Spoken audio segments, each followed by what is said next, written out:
have zero excuse not to bake something right now. So grab your eggs, add your milk. Now you're going to mix all of this properly. You can see that I am not making use of any serious pan. This is just in my pot. Next, I'm adding my oil, my vegetable oil. Next, I'm going to go in with some sugar. Then I'm going to mix this all properly. Now, the detailed measurements of every one of these ingredients is in a clip just before the recipe starts. I'm going to add my already sifted flour, and then I'm going to go in with some cocoa powder.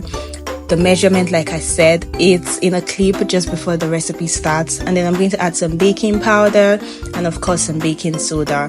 Now with my whisk, I'm going to mix this up properly. Ensure to mix this up properly so that you don't have any lumps. All of the ingredients are evenly distributed and you have a smooth and running batter with a runny consistency. Basically, that is what you want to get when you're baking a cake. So keep mixing and mixing and mixing. Ensure not to over mix as well. So as you can see, I am just folding in all of the ingredients and of course ensuring that there are no lumps. So after a good mixture, this is probably what you're going to get. This is the consistency you're going to get as well if you follow the ingredients I have listed earlier. Now you're going to add a parchment paper into your pot. Please ensure you're using a non-stick pan, and then you're going to pour all of that batter into your pot directly on the parchment paper. If you're using a non-stick pan, you might skip the whole parchment paper thingy. I was just, trying to be extra careful, which is why I used the parchment paper. All right, now you're going to cover this up and then you're going to allow it cook for about 15 minutes. This is what you're going to get. Once you dip your toothpick in it, it should come out freely without any batter attached to it.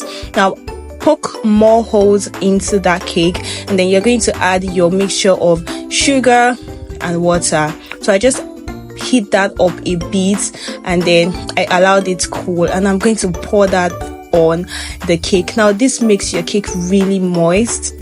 After that, I left it for about 5 minutes and I flipped over the cake and then I tried to remove it off my pan. You can see that there were slight burns in it. However, you can simply solve that by cutting up that top layer of your cake. I needed to cut it off anyways because I had my melted chocolate that I needed to pour on this cake. My god, this cake tasted amazing.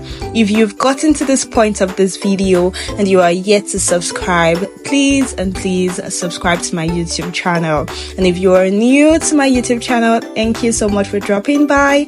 Please ensure to subscribe, like and share this video. If you try out this recipe, do well to leave a comment. So this is a mixture of milk and melted chocolate. This is the bomb. This takes your cake to a whole new level. Like I said earlier, you do not have an excuse not to bake yourself an amazing cake this weekend. Thank you so much for watching. Ensure to try out the recipe, leave a comment, like and share. Thank you. Bye bye. Happy weekend. Watch out for more recipes, okay?